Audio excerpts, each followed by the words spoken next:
Ici Radio Courtoisie, la radio libre du pays réel et de la francophonie. Vous écoutez le libre journal des lycéens dirigé par Pascal Lassalle, diffusé en direct samedi 3 mai 2014 de midi à 13h30.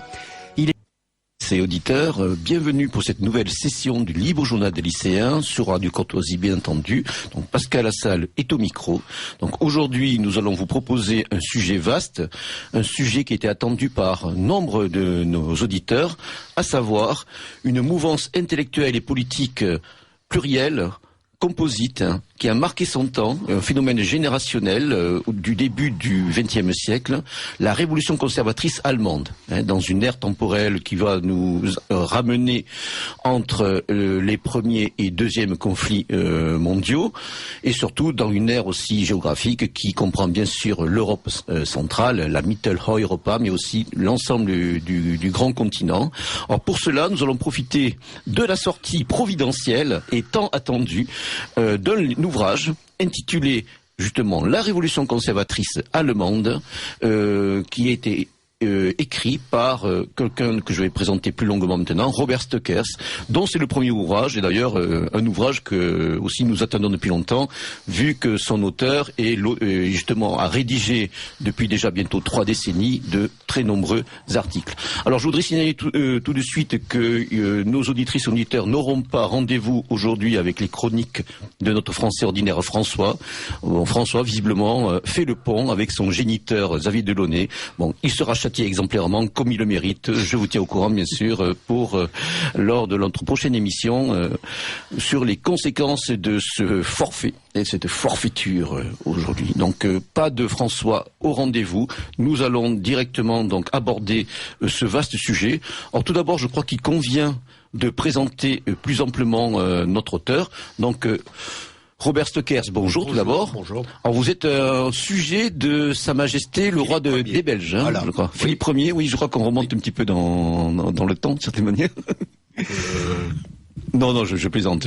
Quand je vous dis Philippe Ier, je pense aussi à un duc duc de Bourgogne. Duc de Bourgogne, voilà, du Grand-Duché d'Occident. Alors, Robert Stöckers, vous êtes une figure historique du mouvement, de la mouvance qu'il a été convenu par les médias du moment d'appeler la nouvelle droite.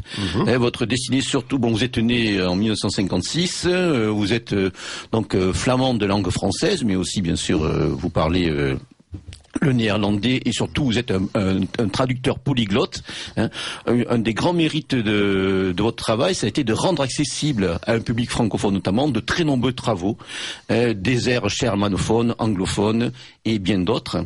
Alors surtout, vous avez travaillé dans les années 80, donc dans le cadre du groupement de recherche et d'études de la science européenne, ancien secrétaire de Nouvelle École, mais surtout dans les années 80, vous avez aussi publié 2 revues qui ont marqué justement cette mouvance métapolitique, à savoir la revue trimestrielle Orientation et son supplément qui s'est autonomisé, la revue Vouloir. C'est ça, plus après Nouvelles de Synergie Européenne. Donc voilà, au début des années 90, lorsque vous avez pris vos distances donc avec le Grèce, on va dire canal historique, le Grèce français, donc qui est animé entre autres par Alain Benoît, et donc vous avez dirigé vos travaux toujours dans sur ce filon, on va dire idéologique, en tout cas cette vision du monde, nous allons revenir sur ce type de notions, et vous avez donc publié le bulletin des Nouvelles de Synergie Européenne tout au long des années 90, au début de la décennie 2000, je crois. Jusqu'au début de la décennie 2000, oui. Voilà, donc aujourd'hui, vous êtes beaucoup plus actif sur la grande toile. Tout est sur la grande toile, tous les articles qui ont été rédigés dans ces revues se retrouvent sur la grande toile aujourd'hui. Voilà, donc vous avez un blog personnel, le blog de Robert Stöckers, vous avez le blog Eurosynergie, et vous avez aussi le blog Vouloir, où là, avec un travail... Et Archives Héroé, voilà, qui sont les deux encyclopédies de cette mouvance ou de cette partie de la mouvance que j'ai moi-même animée.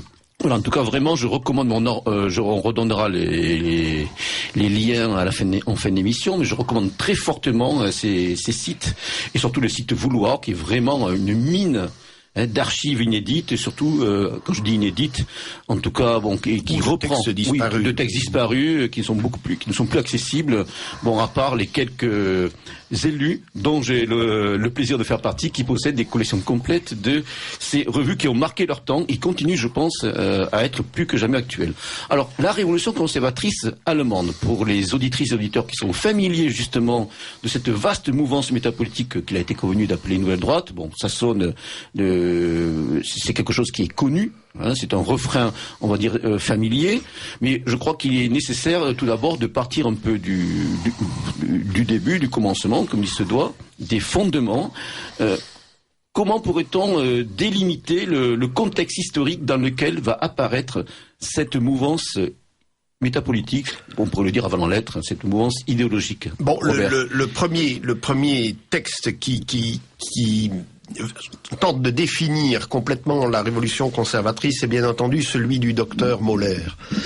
C'est une sorte d'encyclopédie avec tous les auteurs, une bibliographie fantastique et une introduction qui situe un petit peu le mouvement néonationaliste ou les mouvements hostiles aux résultats du traité de Versailles qui animaient la scène politique allemande dans les années qui vont de 1918 à 1932, aux dernières élections de 1932, avant l'avènement de Hitler au pouvoir. Et cela a été délimité à ces 15 années. Mais bien entendu, cette révolution conservatrice a des racines qui datent de la fin du 19e siècle, à partir de 1880, qui est fortement imprégné de la philosophie de Nietzsche qui se répand non seulement en Allemagne mais dans tout le reste de l'Europe. Et ensuite, il y a le choc de 1914 qui va bouleverser toute l'Europe, qui va peut-être détruire définitivement une culture européenne qui était, ma foi, quand même beaucoup plus unie qu'elle ne l'est maintenant, en dépit des discours technocratiques et des discours de l'eurocratie. Nous avions une Europe culturellement beaucoup plus unie aussi par les humanités, par le type d'enseignement qu'on recevait à l'époque, qui permettait à tout un chacun de traduire, d'avoir pour dénominateur commun sans doute les humanités grecques et latines.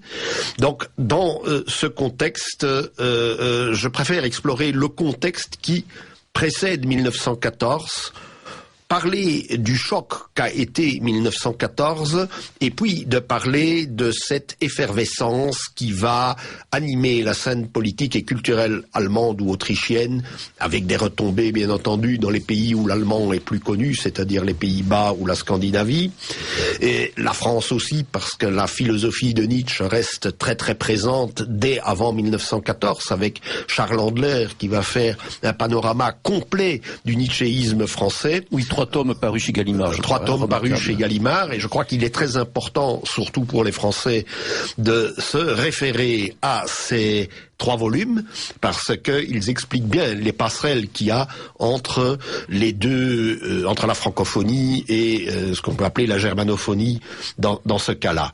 Donc, pour Armin Moller... Qui était l'ancien secrétaire d'Ernst Jünger. Qui est l'ancien secrétaire de Ernst Jünger. Et avec Ernst Jünger, il se dit, mais il y a des auteurs à sauver. Il y a des auteurs à sauver après 1945, après une Allemagne qui subit en l'espace d'une trentaine d'années 4 régimes politiques différents.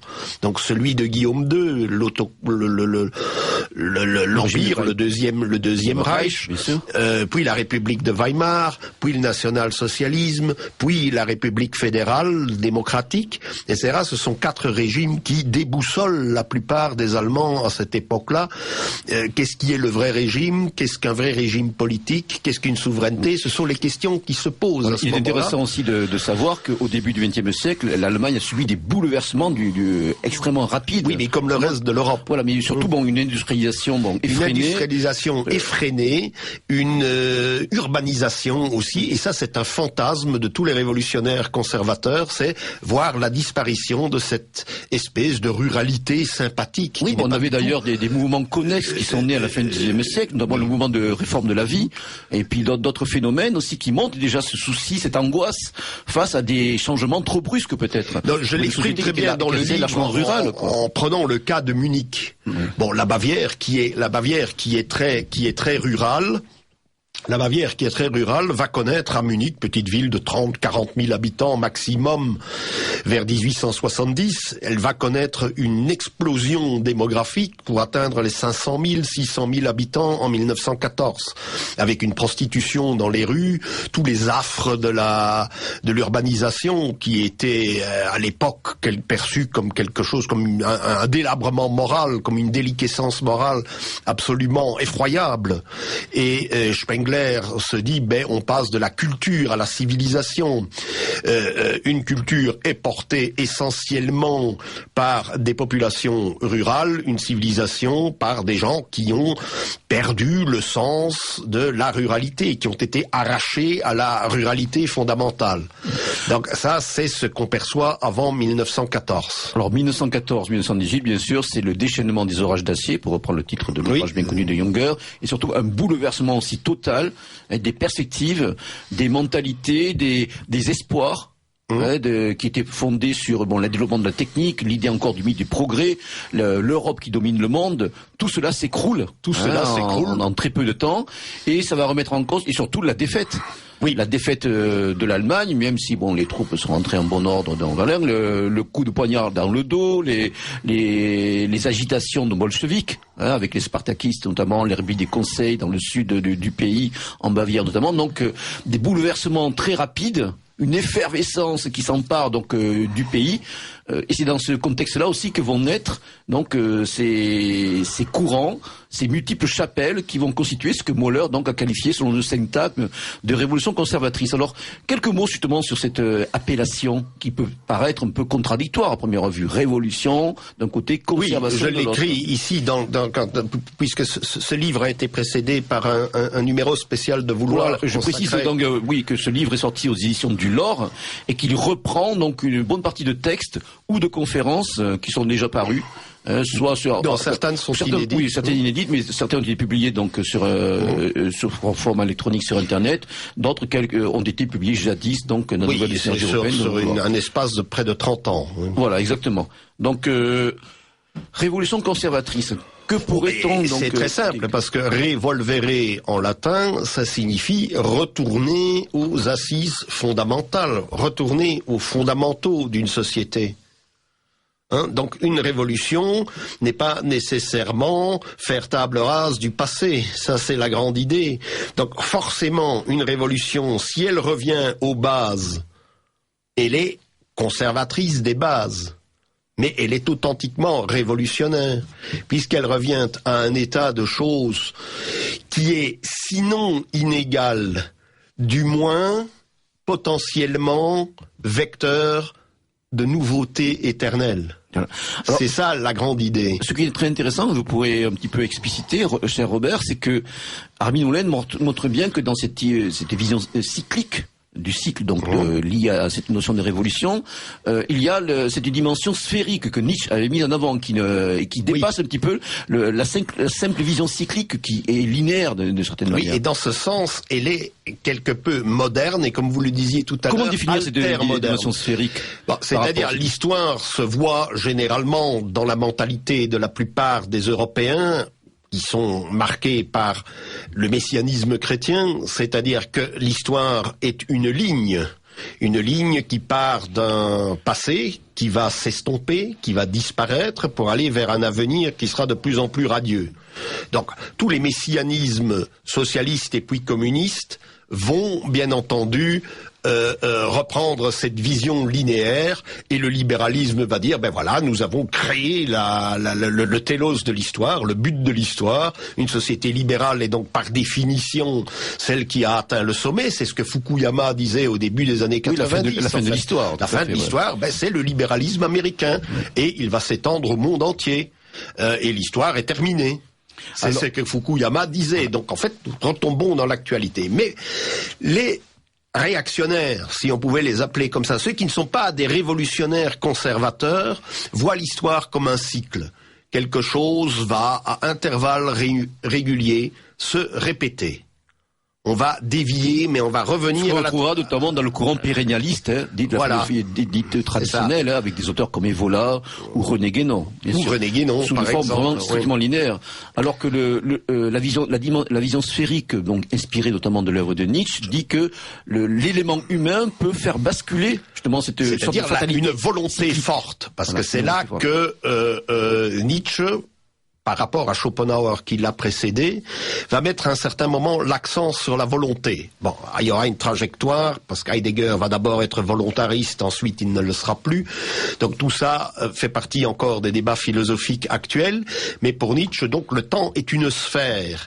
Et cette sphère peut partir dans tous les sens, c'est-à-dire la volonté qui va impulser un mouvement à la sphère peut partir de n'importe quel point de cette sphère et la faire se mouvoir dans le sens qu'elle voudra. Là où il y a une volonté, il y a un chemin. C'est ça. Là où il y a une volonté, il y a un chemin. Donc en fait, on sort d'une sorte de fatalisme cyclique qui est associé. Il n'y a pas de fatalisme, justement. Cette révolution conservatrice marquée par Nietzsche est une révolution intellectuelle, mentale, culturelle, qui rejette toute forme de fatalisme, de fait. Alors cette dimension sphérique aussi, elle est associée au fait, à cette réalité que cette révolution conservatrice n'est pas, comme vous l'avez cité il y a quelques instants, un phénomène réactionnaire. Il ne s'agit pas de réexhumer le vieil ordre wilhelmien, non, et qui était déjà rejeté au début du XXe siècle par notamment ces mouvements qu'on a appelés Van den Broek, et puis même le mouvement Van der Vögel, dont on va reparler, de cette jeunesse libre un petit peu, qui rejetait ce monde des adultes un peu vermoulu, un peu décrépit. Donc il ne s'agit pas de restituer ce monde qui s'est écroulé, mais il s'agit de s'inscrire dans la modernité du moment, une sorte d'alter-modernité, de rejeter, je crois, l'Aufklärung, tout le filon idéologique des Lumières pour recréer quelque chose de nouveau, quelque part. De réactualiser. Alors je crois qu'il y avait une figure de cette mouvance qui s'appelait Albrecht Erich Günther, qui avait cette formule qui définit un petit peu le conservatisme. Oui, qu'Evola citait. Nous entendons par principe conservateur, non la défense de ce qui était hier, mais une vie fondée sur ce qui aura toujours de la valeur. C'est exactement ça, oui, puisque c'est aussi, évidemment, cela a des racines. Même dans ce que vous appelez les Lumières, c'est-à-dire l'Aufklärung pour les Allemands ou l'Illuminismo pour les Italiens. Donc, dans l'Aufklärung, il n'y a pas qu'une seule tradition. On a tendance à croire aujourd'hui, par l'idéologie dominante, que l'Aufklärung, avec des gens comme Habermas, Bernard-Henri Lévy, etc., bien que lui ait des références plus théologiques qu'Habermas, on a l'air de dire, ben voilà, ce sont ces idées de 1789 en France. Ce sont ces idées qui vont vers plus de lumière, qui vont vers un rejet de la tradition. On croit que les Lumières sont réduites à ça. Ce n'est pas vrai. Les Lumières, c'est aussi évidemment l'idéal prussien de Frédéric II, c'est-à-dire un État qui est porté par une armée qui n'est pas une armée nationale, mais qui est recrutée dans toute l'Europe, et notamment en Europe de l'Est. C'est un État qui est volontariste. Ensuite, les Lumières espagnoles, dont on ne parle pas beaucoup, les Lumières du XVIIIe siècle espagnol, ne sont pas des Lumières marquées par une forme de bigotisme. Elles sont nationales et elles ne rejettent pas nécessairement la religion. On s'aperçoit de fait. Ensuite, en Allemagne, c'est surtout Herder. Herder est un partisan des Lumières. Il est un disciple de Rousseau, mais il se dit, pour être soi-même sapere aude, ose savoir, il faut connaître ses racines. Il faut revenir dans les humanités, non pas à, disons, un enseignement du grec et du latin ad usum delphini, qui vont un peu édulcorer ou escamoter les âpretés du discours latin, qui était souvent fort cru, ou du discours grec homérique, présocratique, qui était fort cru. Non, on va revenir aux racines, on va revenir au théâtre de Shakespeare par rapport au modèle classique. on va revenir aux sources. On va revenir aux sources, mais médiévales et pré-médiévales. Réactualisées, métamorphosées, comme on dit. Non, mais on va dire que c'est là le fondement, le moteur premier de ma culture, quelle soit slave, qu'elle soit germanique ou qu'elle soit celtique à cette époque-là, puisqu'on a tout un revival, comme on disait en Angleterre, un renouveau celtique. Puis aussi, on est dans cette période du romantisme. On est dans la période du romantisme. Manière en Europe. C'est ça, mais il n'est pas à proprement parler un romantique. Oui. Il s'inscrit dans les Lumières, parce que la libération de l'homme va venir de son recours aux racines. Ce que les Gallois, les Irlandais, les Écossais à l'époque, ils font de même. Ils sont révolutionnaires, mais ils conservent leurs racines. Et dans le cadre allemand, et plus spécifiquement autrichien, comme j'insiste très fort tout au début de ce livre, c'est que les socialistes autrichiens, au départ, eh bien, ce sont des jeunes lycéens. Ce sont ensuite de jeunes étudiants de l'université. Que font-ils ? Eh bien, ils redécouvrent des racines celtiques et puis les Nibelungen sous l'impulsion de leur professeur. Donc toute l'histoire de ce socialisme autrichien qui va se battre pour obtenir le suffrage universel et tous les acquis du socialisme, eh bien, ils vont partir des Nibelungen, des traditions celtiques. Ils vont ensuite subir essentiellement l'influence de Schopenhauer, puis de Nietzsche, puis de la musique wagnérienne, etc. De la musique wagnérienne qui est pour eux l'équivalent du théâtre grec des origines, d'Échille, dont Nietzsche parlait comme étant le fondement, le ferment fertile de toute culture grecque. Ils vont vouloir revenir à cela, et le but du socialisme pour eux, ce n'était pas le bien-être, ce n'était pas l'accès à tous les supermarchés, ce n'était pas le matérialisme, c'était l'accès à la culture du beau, c'était l'accès également à ce que nous pourrions appeler une libération par la beauté.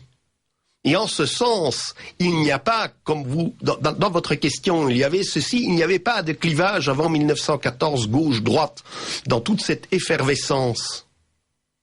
Il n'y avait pas un clivage gauche-droite, les socialistes lisaient Nietzsche. Il y a et j'en parle dans cet ouvrage aussi, quand on a analysé avec la nouvelle histoire, en disant on va faire quelque chose, il faut faire des statistiques, dit-on aujourd'hui. Eh bien, on va faire une statistique pour voir quels livres lisaient les ouvriers quand ils allaient dans les bibliothèques animées par les premiers sociodémocrates. Eh bien, c'était le Zarathustra de Nietzsche et le manifeste communiste de Marx, qui est pourtant, dans certaines de ses pages, quand même conservateur. Il y a des pages qui sont conservatrices dans le premier manifeste communiste de Marx en 1844. C'est pourquoi il y a souvent des passerelles que veulent nier tous ceux qui veulent d'une manière ou d'une autre instaurer une correction ou une rectitude politique, comme disent très bien les Canadiens, pour ne pas dire political correctness. Donc ils ont trouvé le terme francophone adéquat.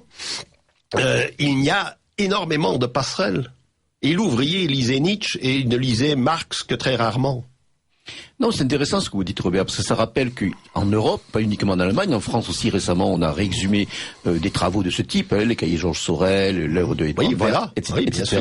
Donc le socialisme n'est pas monolithique, comme on aurait tendance à le penser si, bien sûr, on a une approche un peu lapidaire de ce phénomène, qui est un socialisme enraciné, un socialisme communautaire, et que le socialisme, en fin de compte, prend le visage, du terreau ethnoculturel dans lequel il s'incarne, d'une certaine manière. Bien entendu. Mais il fait aussi de l'avant-garde. Donc, il y a un jeu de recherche des racines et de promotion des avant-gardes. Avec parfois, bien entendu, parce que le rôle des pré-raphaélites anglais, le rôle de Ruskin qui veut faire des cités-jardins, etc., donc qui veut redonner des arbres et des fleurs aux classes populaires qui sont déracinées, qui sont arrachées à leur terroir par l'urbanisation. Oui, Maurice aussi, on a Maurice dans ce courant. Oui, Maurice, etc. Donc on va s'inspirer un peu des entrelacs végétaux de l'art celtique et on va le transposer. Et puis il va y avoir toute une histoire de l'art dans lesquels généralement, quand on a parlé de la révolution conservatrice, et mon livre pêche aussi par ce défaut, il faudra que j'en reparle par ailleurs. Bientôt. Oui, on verra bien.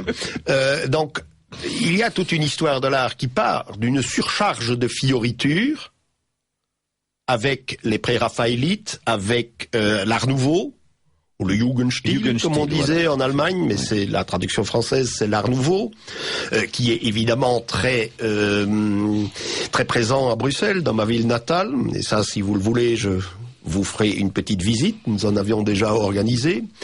Ensuite, cet art va s'épurer petit à petit. On va rejeter les fioritures.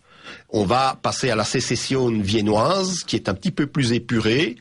Et puis, à ce fameux Deutscher Werkbund, donc l'association des artisans, des architectes allemands, présidée par Behrens, qui va, donc j'en parle dans l'article de Müller-Vandenbroek, et il va y avoir toute une réflexion sur l'art.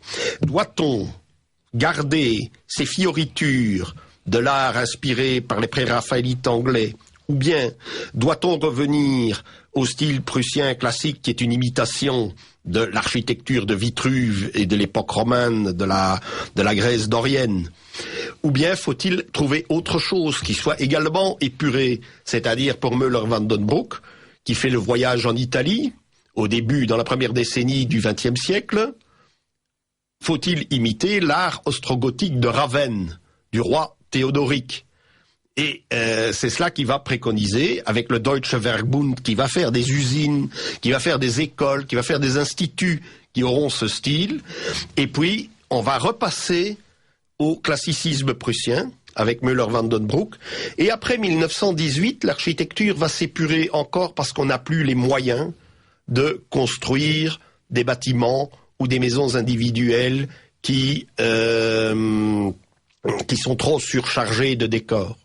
D'accord. Du libre journal des lycéens, animé aujourd'hui par Pascal Lassalle. J'ai l'immense plaisir de recevoir un sujet de Sa Gracieuse Majesté belge, Robert Stekers, qui vient de sortir aux éditions du Lore un ouvrage intitulé « La Révolution conservatrice allemande », sous-titré « Biographie de ses principaux acteurs et textes choisis » pour la modique somme de 28 € avec une très belle édition, du papier glacé, donc c'est du travail soigné comme le font généralement les éditions du Lore. Alors nous étions en train de parler un petit peu du contexte qui va présider à l'apparition, à la manifestation de cette vaste mouvance métapolitique culturelle que fut la révolution conservatrice allemande, bien mise en avant par celui qui a écrit l'ouvrage de référence, le docteur Armin Mohler. Alors je crois que le moment est venu, cher Robert, pour un petit peu délimiter le champ occupé par cette révolution conservatrice à travers les tendances que Mohler a mises en avant dans son ouvrage. Donc je crois qu'il y a eu 3 tendances et 2 cristallisations, donc on va dire sectorielles, provisoires, contextuelles, de ce vaste mouvement. Donc pouvez-vous mettre en avant, délimiter, définir ces 3 tendances avant, peut-être, on le verra tout à l'heure, de parler, de mettre en avant des figures qui sont associées à ces tendances respectives. Oui, donc il y a 4-5 tendances qu'il a mises en exergue. D'abord, ce qu'on devrait traduire en français les folcistes, c'est d'une vieille racine française où folk et fouk et flock signifiait le troupeau ou la troupe. Donc, c'est ce qu'on appelait en allemand les völkisch. Donc les populistes qui vont, comme Herder, en fait, se référer à la populité allemande de base, une substance en fait, à la substance populaire, qui vont évidemment énormément exalter, souvent aujourd'hui, on dirait de manière un peu puérile, le passé germanique en l'idéalisant à l'extrême. Ça va être un mouvement aussi qui va notamment recréer archéologiquement des villages anciens, ce qui se fait toujours d'ailleurs. C'est l'idée de remonter au fondement, la racine Ur, je crois, de la langue allemande. Et c'est ça. Folk, Urheimat, etc. Oui, c'est qui est originel. Voilà, l'originel. C'est le même terme, UR en allemand ou OR qui vient de os oris en latin. Donc la bouche, l'embouchure, mais c'est aussi ce qu'il donne l'origine, la vulve en fait, puisque c'est ça, os oris. Donc C'est un mouvement qui veut revenir à ça, qui va être accentué par le germanisme propre à la musique de Wagner, aux opéras de Wagner. Ensuite, il y a une dimension spirituelle aussi. Oui. Il y a peut-être, pour certains courants, une volonté de se réenraciner, de se rattacher à un filon pré-chrétien. C'est ça, c'est aussi notamment chez les socialistes autrichiens qui sont plus, je dirais, révolutionnaires, conservateurs en fait que pourraient l'être beaucoup d'autres qui se déclaraient conservateurs à l'époque. Eh bien, ce sera ça aussi chez von Kralik, qui est un des personnages clés et un ami de Mahler, de Gustav Mahler. Eh bien, von Kralik va vouloir, bien entendu, revenir à ce genre de spiritualité, une spiritualité qui va ouvrir à des filons, à une réhabilitation notamment de la mystique médiévale comme étant l'essence de la religiosité allemande. C'est un phénomène que l'on retrouve peut-être moins en France, moins en Angleterre. Et on y trouve du plus ou moins comestible. Ça va des cénacles occultistes, au groupe néo-païen. On a aussi, bien sûr, vous l'écrivez, c'est la tendance la moins politique, on va dire, cette manière de... c'est une tendance qui est nettement moins politisée. Je crois que si un auteur avait pris ce calque aussi, il avait calqué le schéma trifonctionnel indo-européen, donc souveraineté, défense, production, fécondité, sur les 3 tendances à la révolution conservatrice. Je crois qu'on pourrait l'associer à la 3e fonction, de certaine manière. Plus ou moins, il y a sans tomber dans le déterminisme, dans le réductionnisme. Un rejet de l'urbanisation, puisqu'il n'y avait pas dans la Germanie antique celle de Tacite, parce qu'en fait, tout ça s'est brodé sur le Germania de Tacite. Oui, tout à fait. Depuis le XVe siècle, on spécule sur le Germania de Tacite. Et donc tous ces mouvements idéalise, comme Tacite l'idéalisait, mais il idéalisait la Germania parce qu'elle était plus conforme, disait-il, à la romanité des origines, au peuple de paysans soldats. C'est un miroir, en fait. Oui, c'est une sorte de miroir pour dénoncer la décadence dans laquelle les Romains entraient au 1er siècle après Jésus-Christ. Alors, deuxième tendance, Robert. La deuxième tendance, je vais rapidement passer dessus, c'est peut-être pas la principale, c'est le mouvement paysan du Schleswig-Holstein. D'accord, je pensais pas à celle-là, mais bon, allez-y. Qui est un phénomène de révolte paysanne, puisque pour les réparations de Versailles, les propriétaires terriens, y compris les paysans qui n'étaient pas des aristocrates, qui possédaient des sortes de latifundia, l'impôt était extrêmement lourd, surtout à partir du moment où il fallait mécaniser l'agriculture. C'est la première phase, la mécanisation de l'agriculture. Et il y a là un double conflit qui est toujours actuel. En fait, on peut comparer ça au bonnet rouge de Bretagne aujourd'hui. Donc, à l'époque, l'initiateur s'appelle Klaus Heim, je crois. Hein. Klaus Heim, mais la seule étude sur ce sujet, et d'ailleurs a été faite en français par Geneviève Lebras, qui est recensée dans le numéro de Vouloir sur la révolution conservatrice. En fait, il y a un refus de la machine étatique de la part de ces paysans révoltés, et il y a également un refus des clauses du traité de Versailles. D'accord. Ça a inspiré aussi un ouvrage à une des figures de la Révolution conservatrice, Ernst von Salomon, avec La Ville. La Ville, oui, parce que une ville a été encerclée par les paysans qui refusaient d'aller y acheter des denrées et qui refusaient qu'on livrât, bien entendu, du matériel aux commerçants de cette cité dans le Schleswig-Holstein. Voilà. Continuez, Robert. Oui. Donc ensuite, pour Moller, disons, pour faire bref, il cristallise autour des Jung-conservatives et des nationaux révolutionnaires. Les Jung conservatifs... Les jeunes conservateurs. Hein. Les jeunes conservateurs, mais le terme Jung, jeune, signifie ici, pour Müller van den Broek, qui est celui qui introduit en fait cette notion de juvénilité, de jouvence, ou cette notion de nouveauté et d'innovation, pour lui, le donné acquis, qui peut être la substance allemande, qui peut être l'idée d'empire, qui peut être aussi l'idée de nation, peu importe, ces idées ne peuvent en aucun cas se figer.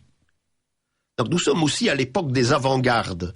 Donc une avant-garde va rejeter tout ce qui est sclérosé, aussi un petit peu selon l'adage de Nietzsche, was fällt, sollt man noch stoßen. Ce qui tombe en ruine, on va encore le pousser bas, le jeter bas, c'est-à-dire ce qui est vermoulu, on va le rejeter.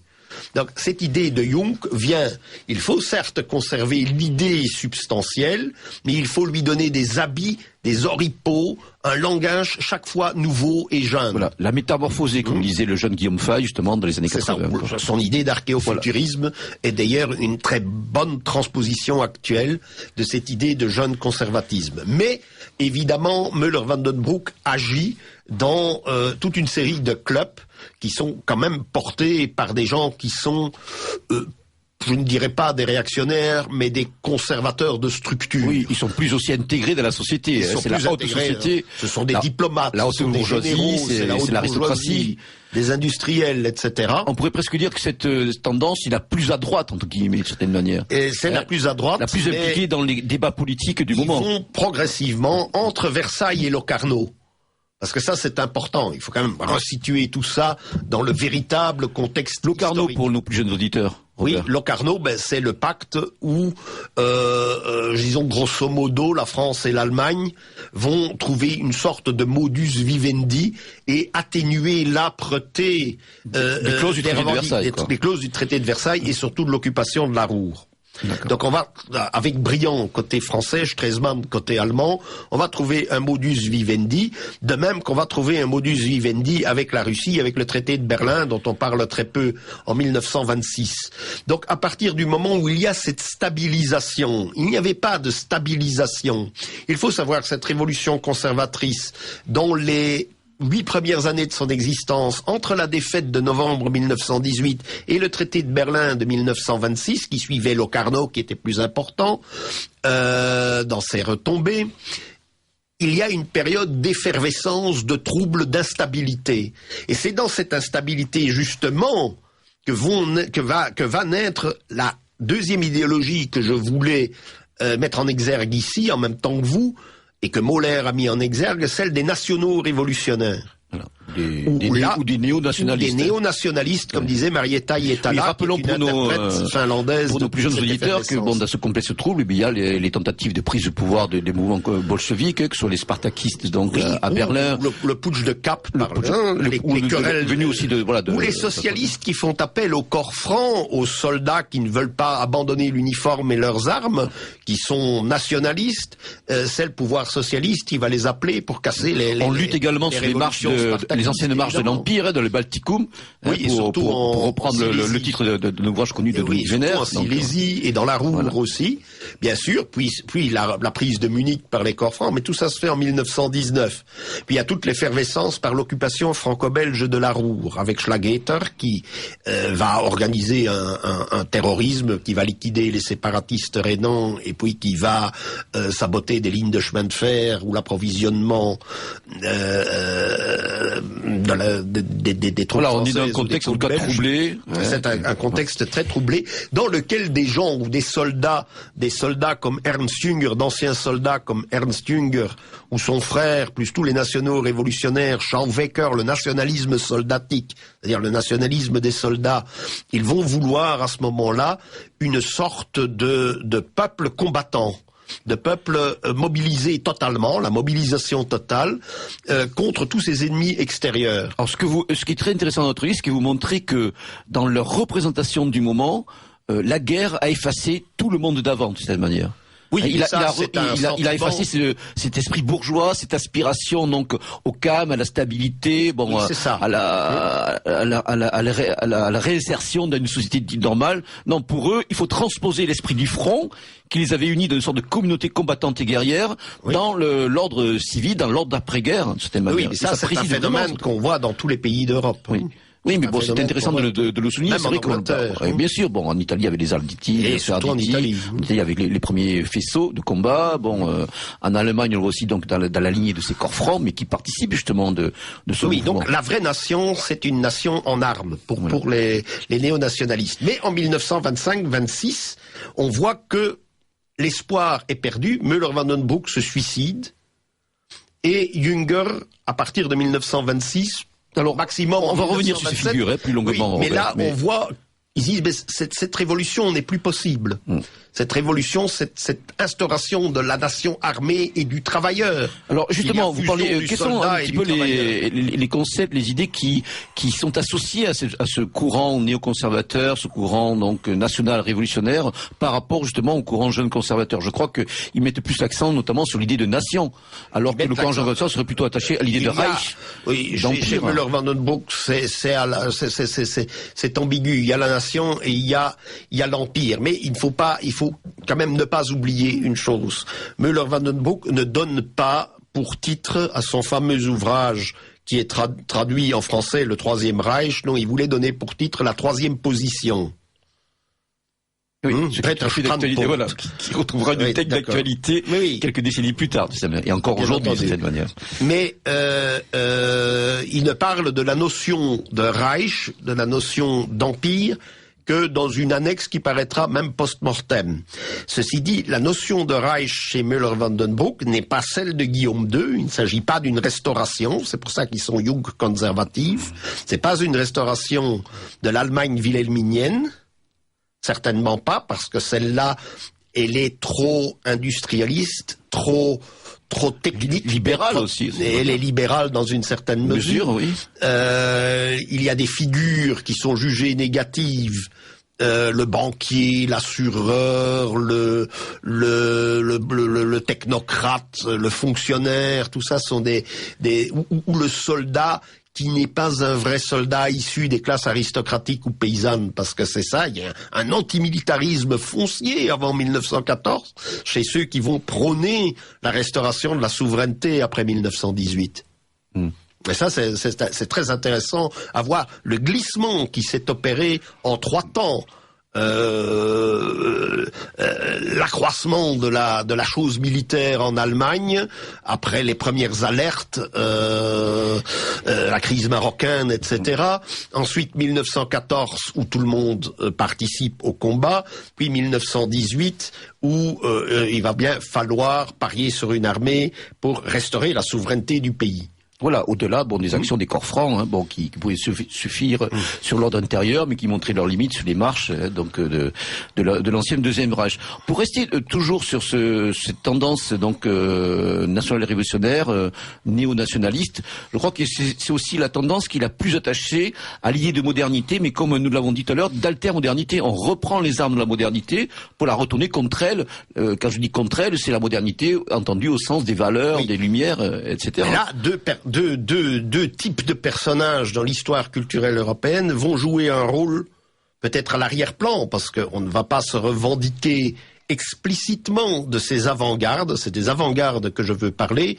D'abord Marinetti en Italie, qui se dit, oui, le futurisme, 1909, ça paraît dans le Figaro à Paris.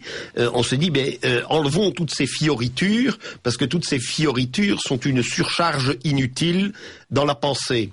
Ensuite, les autres avant-gardes, et surtout les avant-gardes dadaïstes qui naissent pendant le premier conflit mondial, vont se dire, ce que l'on rejette finalement dans ces avant-gardes, c'est le monde bourgeois, et c'est le monde issu de l'Aufklärung, c'est le monde issu des Lumières. Oui, c'est l'idée de faire une certaine table rase au chez les surréalistes. Je crois qu'il y avait une phrase, je me souviens si c'était Franz Schauker ou Hugo Fischer qui disait il fallait perdre la guerre pour pouvoir gagner la nation. Oui, c'est ça. On montre bien cet état d'esprit.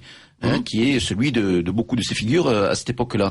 Alors, dans le courant national révolutionnaire, vous allez dire que c'est peut-être le courant sur lequel j'insiste, mais il y a aussi une excroissance qu'on a qualifiée, qui a marqué aussi un petit peu l'œuvre de Mahler et en tout cas ensuite les commentateurs, le fameux national-bolchevisme d'Ernst Niekisch.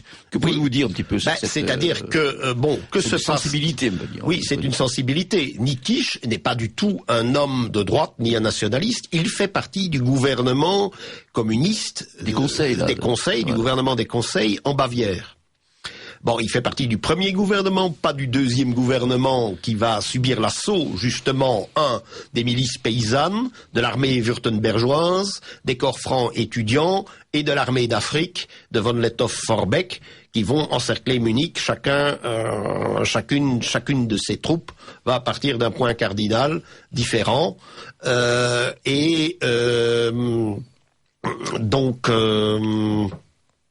Alors, qu'est-ce que... Oui, donc on parlait de Nikisch, donc oui, qui a joué son rôle dans... Donc Nikisch va constater effectivement qu'un bolchevisme caricatural comme celui de la République des Conseils de Bavière ne suffit plus, qu'il faut des recours à des choses plus fondamentales, que l'on retrouve bien entendu dans le marxisme. Il y a, notamment chez Engels, aussi une recherche sur les fondements de la famille, sur la société gentilisse. Engels développe une vision de la famille. Mais ses réflexions sur la guerre des paysans aussi. Qui n'est pas marxiste au sens où l'entendent les socialistes actuellement. Et ça, c'est très d'actualité. C'est pour ça qu'une partie du peuple de gauche, finalement, n'accepte pas le rejet ou la destruction de la famille qui s'opère actuellement en France et dans le reste de l'Europe. Donc Nikisch, lui, va se dire, il faut aller à des fondements.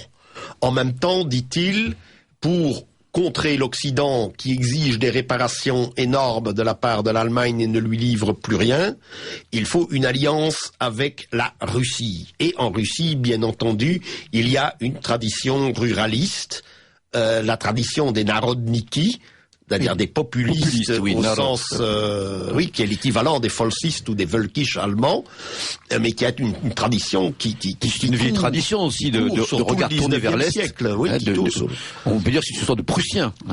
Oui, ça c'est Müller-Vandenbrouck et Nikisch qui vont se dire, oui, Müller-Vandenbrouck va dire la synthèse de l'avenir de l'Allemagne n'est plus une synthèse rhénane, influencée par l'Occident ou par le catholicisme, mais une synthèse qui doit voir le jour là où se sont mêlés trois Urvölker, trois peuples originaux, les Baltes, les Slaves, les Germains et les Vénètes qui occupaient la vallée de la Baltique avant de se disséminer dans tout le reste de l'Europe. Alors, Wenden, comme on dit, oui. Pour terminer avec ces tendances et cristallisations, vous n'avez pas parlé, je pense que vous allez parler de, bien sûr, la dernière qui est signalée par Armin Mohler dans son ouvrage, et puis aussi dont vous parlez dans le vôtre, c'est-à-dire la tendance ligueuse du Jugendbewegung, c'est-à-dire du mouvement de jeunesse, qui déjà était apparu avant 1914. Oui, il apparaît en 1896. Par des jeunes qui se sentent prisonniers dans les villes ou dans des carcans étroits, dans un carcan terriblement étroit, dans des immeubles qui n'ont pas de jardin, qui n'ont pas d'arbres, et qui créent spontanément un petit peu partout en Allemagne des mouvements d'excursionnistes et de randonneurs. Que l'on va qualifier de Wandervögel, c'est-à-dire des oiseaux migrateurs, des oiseaux qui randonnent, pour dire les choses plus justement, en osant ce néologisme. Et en 1896 également, c'est la naissance des éditions Eugen Diederichs, patronnées par Eugen Diederichs, qui est un personnage clé qui, à mon sens, et ça, vous le montrez bien, je le montre bien dans le livre, c'est lui qui va créer un petit peu toute cette culture alternative, cette modernité alternative, et en même temps ce recours aux racines ou cet espoir dans un socialisme qui soit enraciné dans la culture immémoriale du peuple, non seulement chez Diederichs en Allemagne, mais aussi il va traduire énormément d'auteurs anglais, scandinaves, russes, flamands, wallons, français, etc. C'est une énorme floraison culturelle. Oui, c'est l'éditeur de Bergson, par exemple. Oui. Ce Jugendbewegung, ce mouvement de jeunesse, va prendre une forme plus structurée. Il va prendre une forme plus structurée. Avec le mouvement, ce qu'on appelle Bundisch, non? Le Bundisch, c'est-à-dire la ligue, c'est une ligue, parce que, quelle est la différence entre le folk, le peuple donc, et la ligue, le Bund? C'est-à-dire que le peuple, il est enraciné dans un village et il y a des liens de sang, des liens de consanguinité, des liens familiaux entre... Dans un village, tout le monde est plus ou moins cousin, tandis qu'un Bund, ce sont des gens qui sont arrivés en ville, qui n'ont pas de lien de consanguinité les uns avec les autres, et qui vont bientôt se liguer, exactement, former une espèce de fédération, un faisceau, le terme est synonyme, et ils vont créer une communauté alternative, basé sur des liens de fidélité. Donc on va avoir énormément de petits mouvements qui vont apparaître. Il y a parmi ces mouvements et les figures qui ont émergé, il y en a une aussi qui est très chère à beaucoup de jeunes aujourd'hui qui connaissent ce mouvement, c'est Eberhard Köbel, alias Tusk, Oui, Tusk, qui lui a une tendance, bien sûr, après 1918, qui sera national-révolutionnaire. Voilà, et qui même qui alors il y a Tusk, plus les Nérotter vont organiser, même en dehors d'Europe, en dehors du massif alpin, puisque c'était les randonnées, mais on les fait déjà à l'époque romantique. Hegel, philosophe Hegel, visite les Alpes bernoises à pied. C'est une tradition qui est même antérieure au mouvement de jeunesse proprement dit. On le faisait, ces randonnées. La sœur et la mère de Schopenhauer vont faire une randonnée à travers toute l'Europe aussi. Cette notion de voyage. Mais avec Tusk et avec les Nérotter, il va y avoir des expéditions en Nouvelle-Zambie, en Sibérie, et il va y avoir une expédition dans les Andes. Avec les Nérotter, les frères Hulbermann vont aussi introduire le cinéma. C'est-à-dire que le mouvement de jeunesse va connaître ce mouvement de jeunesse particulier va connaître une ampleur grâce au fait que ces films étaient projetés dans les salles et que les gens payaient pour voir les Andes, pour voir le Maroc, pour voir la Nouvelle-Zambie, pour voir la Sibérie, la Scandinavie, etc. Parce qu'à l'époque, il n'y a pas de télévision, évidemment. Donc les gens se rendent là où ça se passe. En tout cas, j'espère que nos auditeurs se rendent bien compte du côté fascinant, extrêmement diversifié de cette vaste effervescence actionnelle et culturelle que fut la Révolution conservatrice, donc notamment à travers ces figures. Alors je rappelle que vous êtes à l'écoute de Radio Courtoisie, du libre journal des lycéens animé aujourd'hui par Pascal Lassalle. J'ai le plaisir de recevoir Robert Stoeckers pour son premier ouvrage paru aux éditions du Lore, La Révolution conservatrice allemande, biographie de ses principaux acteurs et textes choisis. Alors, principaux acteurs, Robert, je crois que le moment est venu un petit peu de dire quelques mots d'éminentes figures qui se sont inscrits dans ce vaste mouvement, cette vaste mouvance délimitée par Armin Mohler et vous-même, et d'autres, bien sûr, auteurs qui ont travaillé sur ce sujet. Donc, on va essayer de prendre des figures qui sont associées aux diverses tendances que vous avez délimitées, mais il y en a aussi qui sont connus, je pense, de nombre de nos auditrices et auditeurs, qui se situent un petit peu hors courant. On pourrait citer tout d'abord, on a parlé de Friedrich Nietzsche, sans lesquels rien ne serait apparu, en tout cas au niveau de cet élan. Qui je le vois comme impulseur. Oui, un impulseur. Oswald Spengler, plus ou moins, qui s'inscrit dans cette... Oui, Spengler, donc... auteur du Déclin de l'Occident. Auteur du Déclin de l'Occident. Des années décisives, entre autres. Donc le Déclin de l'Occident paraît en 1917-1918, en 2 volumes. Mais le Déclin de l'Occident déplore un petit peu la disparition d'une culture qu'il appelait faustienne. Et qui était le propre de l'Europe occidentale, de l'Angleterre comprise, et de l'Allemagne. Mais en 1918, immédiatement après, et ça c'est le seul aspect de Spengler que je souligne, j'aurais pu en faire d'autres, mais les articles sont encore en préparation, il va exalter un petit peu comme Nietzsche, ou en parallèle avec Nietzsche, ce qu'il appellera la civilisation touranienne. Les peuples cavaliers qui vont bousculer des ordres qu'il jugera trop figés dans l'Empire romain, dans l'Empire perse, dans l'Empire chinois, etc. C'est un petit peu toute la tradition indo-européenne qui part des charistes du XVIIe siècle avant Jésus-Christ, qui vont arriver jusqu'au Pacifique. Et ça, c'était quelque chose d'entièrement nouveau. Et c'était, derrière ça se profilait la volonté géopolitique d'allier l'Allemagne, la Russie, la Turquie kémaliste et la Chine contre l'Occident anglo-saxon. Voilà. Je rappelle à nos auditeurs que vous êtes aussi un grand spécialiste de géopolitique. Vous avez eu le mérite, dès les années 80, de mettre en avant de grandes figures de la géopolitique mondiale, en particulier allemande, et vous continuez toujours à jeter ce regard géopolitique en insistant notamment, à travers les atlas de Colin McEvedy, notamment, que vous mettez souvent en avant, ce choc régulier, multiséculaire qu'il y a eu entre les civilisations nomades, les synergies qu'il y a eu justement avec ces invasions venues de l'Est, nomades, qui ont à divers moments soit menacé, soit régénéré les vieilles civilisations occidentales, aussi d'origine indo-européenne. Donc, mais ça, c'est un de vos auteurs favoris d'ailleurs, c'est Jaroslav Belinsky, que j'ai accueilli il y a quelques mois ici même. Qui effectivement a été le premier à rédigé des monographies minutieuses sur chacun de ces peuples, mais disons pour l'Empire romain, mais là nous sortons du sujet. Oui, non, donc pour l'Empire romain, il y a un élément sarmate qui est de plus en plus mis en exergue par la nouvelle approche de la culture romaine ou de l'Empire romain. Voilà. Pour en finir avec, si je puis dire, avec Spengler a préconisé ça immédiatement après l'apparition de son déclin de l'Occident, dont il abandonnait un petit peu les thèses dans les années 20. Un ouvrage qui me semble aussi intéressant de Spengler, pour en terminer avec lui, si on peut le dire ainsi, c'est Prussianisme et socialisme, d'une certaine manière. Oui, bien entendu, puisque là, c'est la notion, je vais résumer très fort, parce qu'on pourrait, bien entendu, qu'est-ce que le prussianisme? Le prussianisme, c'est une notion de service. Il y a un soldat et il y a un fonctionnaire intègre.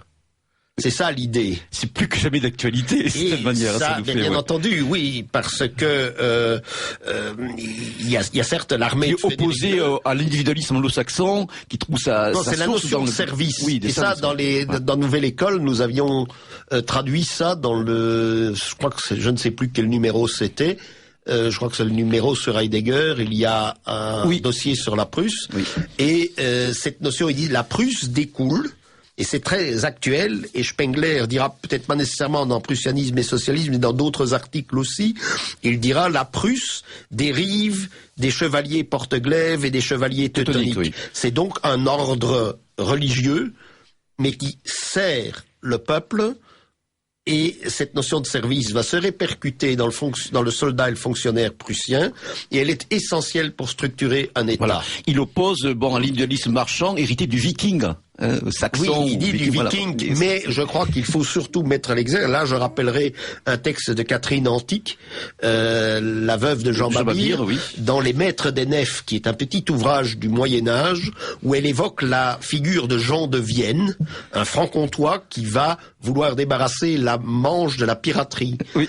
Et alors, pour Spengler, évidemment, le monde anglo-saxon est assimilé à la piraterie parce que, tout simplement, Élisabeth Ier, on le voit très bien dans le film qui lui est consacré, anoblit tous les pirates et leur donne un blanc-seing. Oui, d'ailleurs, l'Aigle des mers avec Hérolfine a été rediffusé il y a 2 jours sur Arte aussi, qui rappelle ça. Alors, très rapidement, donc vous avez cité pas mal de figures tout à l'heure lorsqu'on a évoqué les tendances.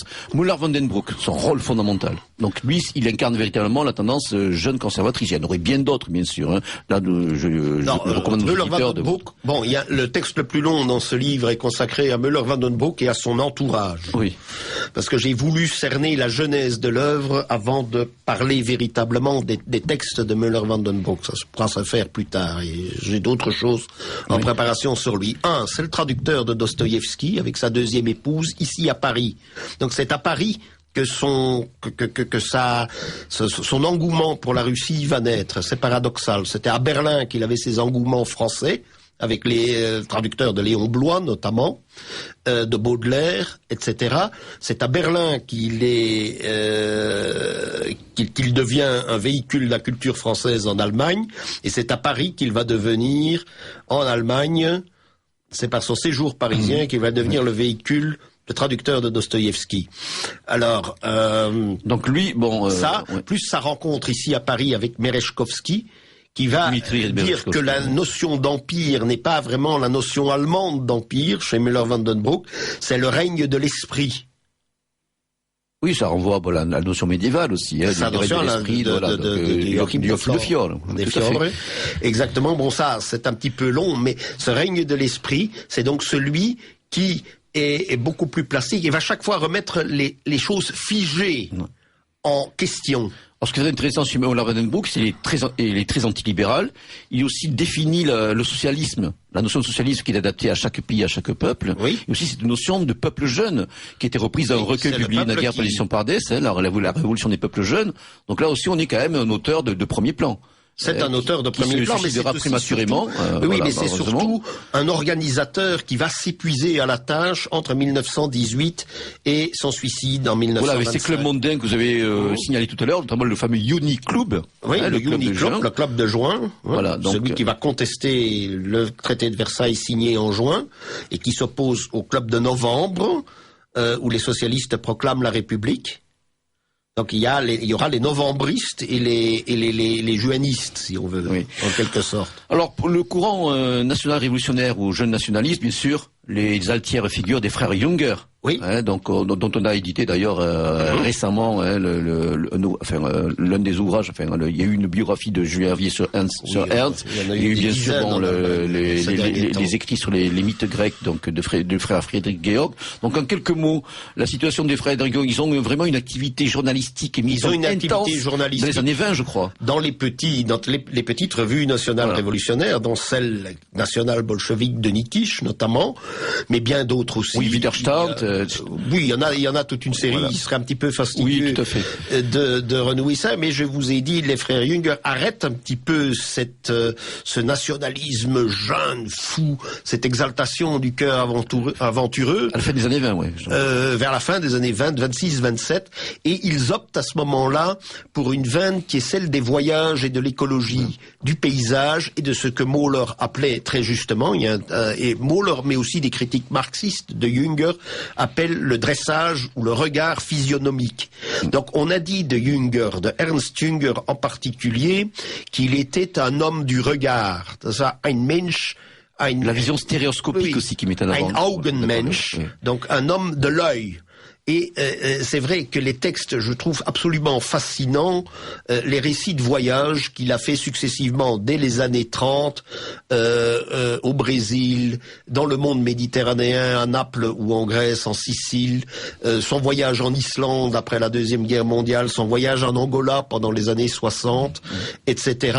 Et là, on voit l'œil qui va tenter de capter les derniers restes de la prémodernité. Oui. Et qui va...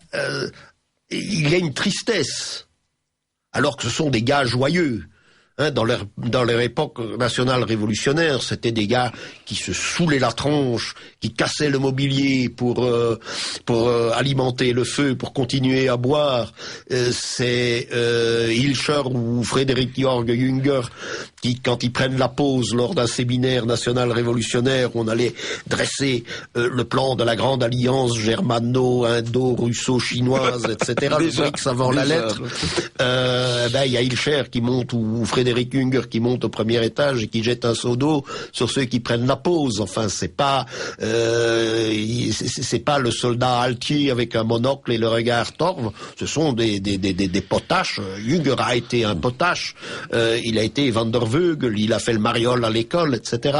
Donc, c'est pas du tout une personnalité psychorigide. Et il y a un regard de tristesse quand notamment au Brésil, que je trouve un récit fascinant. Au Brésil, où il regarde, il dit, sera-ce encore possible dans 10 ou dans 20 ans? En tout cas, la modernité, ou ce que son frère appelait la grande connexion. Voilà. En tout cas, et là, il est important. C'est la théorie de la grande connexion. Maintenant, nous sommes connectés, la NSA écoute tout ce que nous faisons. La grande connexion est arrivée. C'est avant Orwell, il a parlé d'une surveillance totale. Non, mais vraiment, là, on se rend compte à vous écouter, puis surtout à lire votre livre, parce que là, on ne cite que quelques figures, le temps nous est compté, bien sûr. C'est très fragmentaire, votre livre regorge de petites biographies, bibliographiques que vous avez dressées, donc, à propos de ces auteurs. On pourrait citer Carl Schmitt, on pourrait citer mais Carl Schmitt, là, et un peu à part, je crois. Je vais sortir un petit ouvrage sur Carl Schmitt très bientôt. Et là, on pourra en reparler de cette figure qui a certes des influences dues à la révolution conservatrice, qui a son amitié avec Jünger. Et qui resterait marqué par la pensée contre-révolutionnaire, catholique. Qui se proclame catholique rénan. Oui. Donc il n'a pas ces tentatives... Ce côté prussien, voilà. Il n'a pas ni la tentation prussienne, ni la tentation russophile. Oui. Et alors il y a surtout, évidemment, que dans la parabole du grand inquisiteur, il prend parti pour le grand inquisiteur, contre le Christ qui revient. Et là, il se met en porte-à-faux par rapport à Dostoïevski, et par rapport à tout ce que Dostoïevski, via Merezhkovski et Müller-Vandenbroek, a apporté par ailleurs à la révolution conservatrice. Là, on voit tout un éventail de figures qui sont des artistes, qui sont des agitateurs politiques, qui sont des publicistes, des journalistes. Je pourrais citer Alfred Schuller, je pourrais citer et lui, il meurt en 1923. François Walker, on en a parlé pour les nationalistes soldatiques. L'éditeur Eugen Dediris que vous avez cité également tout à l'heure. Max Hildeberg, donc je prends Max Ludwig Hildeberg Ferdinand Klaus, pour le courant folkisch, sûrement des plus intéressants. Oui, mais c'est aussi Klaus, mais Klaus est aussi évidemment le premier grand arabisant allemand. Oui. Et bon, justement, de cette veine-là, donc Egglar Julius Jung, Guido Kolbenheier ou Hermann Wirth, donc il y a une énorme richesse, il y a énormément de figures. Oui, enfin, c'est la culture européenne en marche, et c'est vrai qu'il faudrait dresser aussi même Wirth, par exemple. Le dernier article du livre, c'est sur Wirth. On s'est moqué de Wirth en disant oui, il y a une culture préhistorique commune à l'Europe et au continent nord-américain. Et bien maintenant, l'archéologie a pu mettre en exergue certaines connexions, effectivement, entre le continent nord-américain et l'Europe. Alors nous pourrions terminer ce trop bref survol de cette vaste thématique, cher Robert, par deux points. Premièrement, les relations de cette mouvance conservative révolutionnaire avec le national-socialisme, qui est en plein essor durant cette période-là, qui va prendre le pouvoir. Et deuxièmement, aujourd'hui, les postérités de cette révolution conservatrice. Ce n'est pas uniquement, j'espère que beaucoup d'autrices auditeurs l'ont compris, un objet d'études académiques et universitaires. C'est quelque chose qui n'a pas épuisé toutes ses potentialités, comme l'écrivait Moller d'ailleurs il y a plusieurs années avant sa mort. Donc les relations avec le national-socialisme, souvent, certains auteurs, à tonalité plus ou moins polémique, l'ont assimilé, bien sûr, ou on dit que ça faisait partie de la préhistoire du national-socialisme allemand. Comment peut-on définir la plupart des figures que nous avons citées, on ne peut pas parler de Schüller ou de Müller-Vandenbroek qui meurent dans les années 20, mais bon, Spengler était relativement critique face à un mouvement qu'il qualifiait de masse. Ces gens sont tous hostiles plébéien, voilà. À un mouvement de masse, non. Le fait que ce soit un mouvement de masse qui soit par la force des choses unificateur, uniformisant. Et ça, c'est quelque chose qu'il refuse dès avant 1914. C'est l'uniformisation. La critique de l'urbanisation est en fait une critique de l'uniformisation. Donc, ils ne vont pas tellement embrayer sur le national-socialisme. On va voir ces gens rentrer en dissidence. On va voir Ernst Jünger voyager au Brésil et ailleurs dans le monde. Ouais. C'est une sorte d'exilé intérieur. Ça ne l'intéresse pas. Ce n'est pas les petites phalanges combattantes, ça l'intéressait davantage. Donc on va voir ces gens un petit peu quitter la scène, quitter l'avant-scène de la vie culturelle. Alors, beaucoup d'entre eux auront le sentiment que leurs idées sont trahies, ou sont défigurées, d'autres, évidemment, Jünger était aussi un adepte de certains corps francs, comme celui du capitaine Erhardt, un marin qui va être un dissident par rapport au national-socialisme, va devoir se réfugier en Autriche, etc. D'autres, évidemment, par l'intermédiaire de cercles plus pragmatiques, plus branchés sur l'économie, plus branchés sur un encadrement de la technocratie, du fait technocratique, vont se retrouver via le Tatkreis, pas tous, mais un certain nombre d'entre eux vont se retrouver, bien entendu, non pas en porte-à-faux avec le régime, mais seront des intellectuels publiés pendant les 12 années du régime national-socialiste. De même, ceux qui ont gravité autour de la géopolitique et de la revue de Karl Haushofer vont non seulement se retrouver parmi les géopoliticiens à l'époque, les géopolitologues à l'époque nationale-socialiste, mais on va les retrouver également au début de la République de Weimar. C'est ça qu'il ne faut pas oublier. Ce seront exactement les mêmes qui vont rédiger les atlas historiques sous le Troisième Reich, sous Weimar, sous le Troisième Reich, et puis au début de la République fédérale. Voilà. Alors nous n'avons pas le temps maintenant aussi malheureusement, mais on aurait pu aussi parler de la dimension européenne de cette révolution conservatrice qui n'est pas cantonnée à l'Allemagne, déjà à l'époque. Non, bien entendu, puisqu'avant 1914, il n'y a pas de frontières. Voilà. Mais bon, on est en tout cas dans une mouvance qui a fait sienne aussi cette notion de troisième position, de troisième voie, et on va voir cette notion ressurgir dans le champ des mouvements anticonformistes et dissidents européens, des droites radicales ou des marges idéologiques à partir de la fin des années 60-70 en France et en Europe. Donc dans ce commençons par l'Italie, puisque c'est Romualdi qui le premier, qui est en fait le beau-fils de l'anthropologue Günther. Oui. Donc c'est Romualdi qui le premier va parler de cette révolution conservatrice. Mahler va créer des petits cercles informels d'amis en Suisse et en Allemagne du Sud. Giorgio Locchi qui est actif en Italie. Et puis en France plus tard. Et puis en France plus tard, quand il deviendra le correspondant de Tempo, qui est lui le premier, va rédiger une recension très fouillée et très intéressante du livre de Mahler sur la révolution conservatrice. Donc ensuite, parler de cette fameuse notion sphérique de l'histoire, c'est lui qui va l'introduire à l'intérieur de ce qu'on appellera la nouvelle droite. Voilà, avec vous-même, Alain Benoît. Oui, Alain Benoît commencera par un brillant résumé dans Nouvelle École du livre de Schwierkott, qui est la première biographie, qui est très très bien faite d'ailleurs, de Müller-Vandenbroek. Alain Benoît va la rédiger, va parler de cet ouvrage, et puis alors là, la dynamique sera lancée. Voilà. Avec aussi la traduction de pas mal de textes, soit aux éditions Pardès, éditions Pardès, bien sûr, la collection conservatrice, ou alors chez d'autres éditeurs qui ont plus pignon sur rue, donc notamment Carl Schmitt, Ernst Junger, Spenger, mais Carl Schmitt, lui, est récupéré de manière universelle, je dirais, dans le monde entier.